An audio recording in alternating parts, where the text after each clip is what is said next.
With over 30 sets, more than 30 sets in Raid Shadow Legends, some of them just don't quite hit the mark. We'll go over those specific sets and my honest recommendations on which sets are the best within the game and how we can actually improve the weaker ones. All right, let's get into it.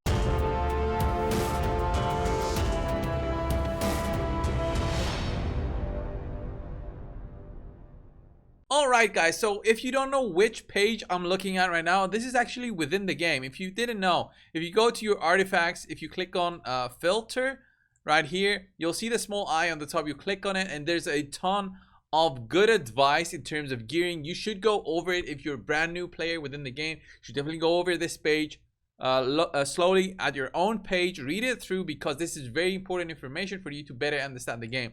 I won't be going through everything honestly, because this is like a very big read and I will just be reading on everything that is described right here. But the most important things are the explanations behind the gear sets and the gear sets which I think of are the worst within the ones that we have available at the moment. Because look at all these sets that we have right here.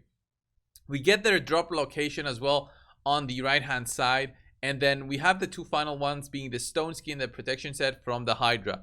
Which ones are the best? I'll quickly explain to you guys. There's no just single best set within the game. The best set in the game depends on where you're going to be using it, so and on which champion. So speed sets will always be the best for support, especially speed booster champions, because those sets will give you more turns. The faster you are, the more turns you can get, as long as the enemies have slower speed. So relevant to your speed, you get more turns. Damage champions will always do more damage with a savage set. It all depends on where you're fighting and which champion you're equipping those on. So there's no one best gear. There's best sets compared to everything else that we have available, but for sure we have the worst sets, and the worst sets are 5 from what I wrote down myself. I was just going through each and every one of the sets and just thinking of, okay, what do these sets offer to players, and what do these sets offer as an overall goal for the player. So let's just have a look at a better page right here. So you can see the sets that I have currently in my account. I've got the life, offense, defense, speed. These are just left over from a long time ago. I don't specifically go out to farm these sets. What I do like about these sets, all the way up to the critical rate, there's some others in there as well, like the resistance ones here below, accuracy ones. The 2 set bonuses are great as an early beginning for the game, where you can just get to know the sets and get to know which sets are good. These are very basic in terms of the bonuses that they give, and then you get into the more complex ones once you start farming in the dungeons, more specifically dragon, which is the one which is easiest to beat, lifesteal, frost, and you get all those are pretty good. And then fire now, you get regen, immunity, shield. These are more considered the end game kind of sets. But some of these, the sets that you cannot see here, are the ones that are the least used, and by me personally, I consider them the worst sets available within the game. All right, just the worst sets compared to everything else that we have available. 2 of them are actually sets that you can get from farming the Doom Tower. Unfortunately, the Doom Tower farming the bosses doesn't give you just good sets. We have the let me just show you: Affinity Breaker, Untouchable, Fatal, Frostbite, Bloodthirst, Guardian, Fortitude, Lethal. Most of these are great except for 2 specific ones which I don't like, and I think that they should have had some changes to them. First one is the Frostbite set. 15% chance to block freeze debuffs, 10% chance to place freeze debuff on the attacker. I think that this set is very underused because it's not worth it. Like for me, it's not even worth the crafting material, which I'm very low on the arena ones because I don't do so much arena anymore. I'm maxed out on Great Hall. It feels pointless, but I do need this specific magic steel for crafting, and I don't want to waste it on Frostbite. Frostbite has no use at the moment within the game.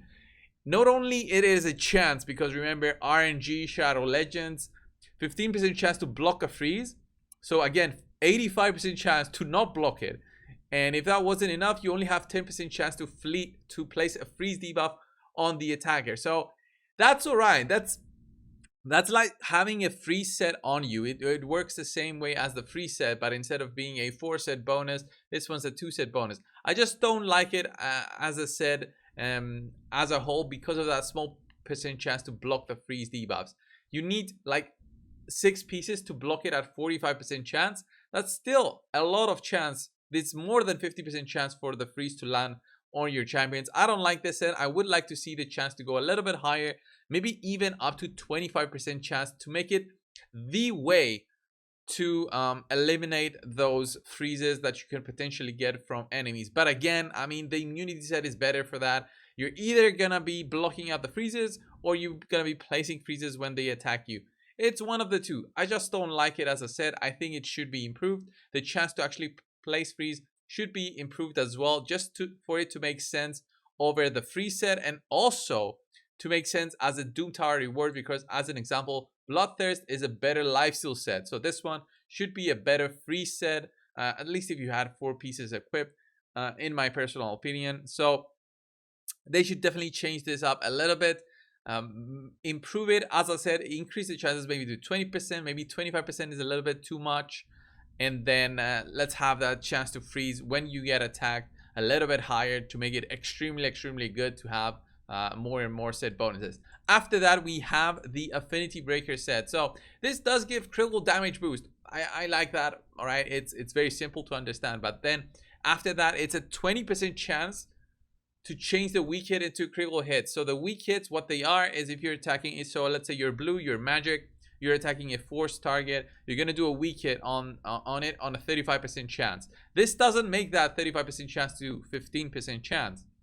It just has it like, if you get that 35% chance rolled, so you lose out on the roll on the in terms of getting the weak hit, you're gonna weak hit. After that, there's another roll, there's another RNG factor entered through the Affinity Breaker set, which gives you a 20% chance to change that weak hit that did come through the RNG into a critical hit, so into an actual hit. So I don't like this. 4-set bonus, especially, this needs to drop to a 2-set bonus for sure. Make this as a better critical damage set bonus. Okay, so the critical damage gear is 20%, have this as 30%, plus the chance to change the weak hit into a critical hit.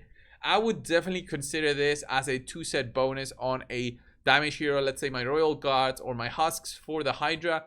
I would definitely consider this instead of anything else. Definitely would consider it on a 2-set bonus, but a 4-set seems not that great for me personally. Look at that, I have so many of these saved up, which again, for the same reason as the Frostbite, I don't really use. Next up, guys, though, we have the other sets, which I still think need to be changed a little bit. Let's go over to look at them through the page right here. So we have these sets dropping in from the Dragon's Lair. The day set is by far the least used set, I would say, in the game. So the day set provides a 25% chance to place a sleep debuff. Why I don't like the day set, okay? It is a higher chance than the stun set, but when you sleep an opponent and they get attacked or any poisons, so any damage, triggers the sleep and they lose out on that crowd control that they had through the sleep debuff, right? That's bad when you lose it out because of damage. You want to be damaging them. A way that I would improve the sleep debuff overall, or maybe just the sleep set, would be to add a damage factor onto the sleep debuff. In that sense, to work like a weekend debuff. So it boosts your damage by, let's say, 10%. If you have a sleep debuff on the opponent, damage is increased by 10%. That will make stuff like Kymar a bit overpowered, in the sense that he's already so good. So I would prefer it if it was within this set. So add a 10% damage boost through the sleep made or applied through the day set. That will make it much better. The chance is 25%, so it's already lower than the provoke. It's not better than the stun. It does have a small difference in terms of the chance. You can get this to 30% chance if you pick specific masteries, but I still think it's a very underwhelming set and definitely needs the change. If that's not the case, then maybe make it a 2-set bonus and make it a lower chance. Maybe make it a 20% chance on a 2-set bonus, that makes better sense as an easier way to teach players on how to use crowd control and these crowd control sets where you don't need the accuracy. So any sets that applies any kind of debuff doesn't need accuracy, by the way, if you guys didn't know. They should have added that to the helper page. The other set that I don't like, I think it's one listed right here, is the cursed set. So this one, again, a 4-set bonus. Guys, 75% chance to place a 50% heal reduction debuff. I don't like the cursed set. I do like the heal reduction debuff aspect as a way to, let's say, fight the big healer comps out there. But it's a 75% chance for a 4-set bonus. Again, I would see the improvement through that by having that set in a 2-set bonus instead, and have that chance drop from 75% either to a 50% chance with a 2-set bonus, and it goes to 100% chance with a 4-set. So having it equipped twice, it maxes out, so you don't need to put more. And if you put 6 pieces on, then maybe have an added benefit of applying an even bigger heal reduction than what we have. All right, let me just scroll down the page to see the actual bonuses from the cursed set. Here it is right here. It's written on what it does. It does say something about this is particularly useful in arena, but the reality is that nobody out there uses a cursed set in arena. From what I know, there's no real meta out there with the heal reduction applying, unless we get a cool champion that does more damage based on if the enemies have heal reduction. Then this will still be bad. And then finally, which one did I have written here? I had the curing set written in my list as the final one in terms of how bad these sets are. But honestly, the curing set, this one right here, is not as bad as all the others that I've just mentioned. It's the best one out of these worst ones. But I'm still going to include it in the list because of the 4-set bonus. I don't like the 4-set bonus. I would have preferred it if it was a 2-set piece, and you would get a 10% boost to your healing. That would allow us to use it, plus maybe let's say some other sets on champions to allow a combination of added boost to your healing plus a different set. By having a 4-set bonus, basically cripples you from using those nice 4-set sets that are out there. Let's say the Regen set, which is used a lot in Hydra at the moment, or let's say the Reflex set, which is very good. And that's why I didn't mention it in this video. All the other sets have their use in one way or another. Even the what's it called? The Avenging set has some use. It's definitely underused, but I'm not gonna say it's as bad, because this can have some niche use. You can make a fun Skull Crown with the Avenging set. It works way better than the Retaliation set, because you'll pretty much always get crit on in the arena. So you can make a very slow Avenging set Skull Crown and just make it go crazy with the counter attacks that will be proccing at a 45% chance compared to the Retaliation set, which is only I think it's 25% chance, but it's still a pretty good one. No, 35% chance to counter attack. Yeah, it also inflicts 65 of the standard damage, so not that great compared to the Avenging set. All the other sets, I still find uses for them, especially Frenzy set. I don't see any ones that are worth saying that they are not that good. I mean, the Divine sets here have their own spots within the game, being that they are improved versions of the basic sets that I mentioned at the start of the video, which those basic sets introduce you to the set aspect of the game. The Divine sets add an added component to it, being they are a little bit better because of the shield they provide. So they slowly get you into understanding, okay, shields are also good. Shield sets, overall protecting your hero. So I like this part of the game as well. And then we have all the other Doom Tower sets, which I explained which ones I don't like. Every other Doom Tower set I like, and that's why I'm not going over it. What do you guys think? Which one is the worst set of the game? Leave it down in the comments below. Thank you so much for watching. Subscribe if you haven't already. I'll see you guys in the next one. See ya.